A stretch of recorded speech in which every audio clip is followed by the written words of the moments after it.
ये वीडियो है नेपाल का, जहाँ पे आप लोग देख सकते हैं जो कैसी बाढ़ आई है।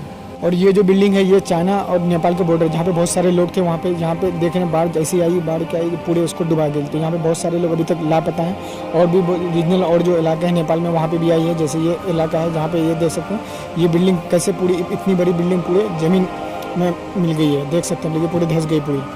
और भी अलग अलग इलाके में देख रहे हैं कितनी रफ्तार है, पानी की रफ्तार देख रहे हैं आप लोग कितनी बड़ी, जहाँ पे जितनी तेज़ से आ रही है। जो नीचे में जो एरिया में है, लो लाइंग एरिया में जो बिल्डिंग है वो पूरे मतलब इसमें उसको पूरे बहा करके ले गई है। तो इस तरह बहुत सारे बिल्डिंग धस चुकी है और बहुत सारे लोग गायब हैं। अभी तक उन लोगों को कुछ पता नहीं चला है।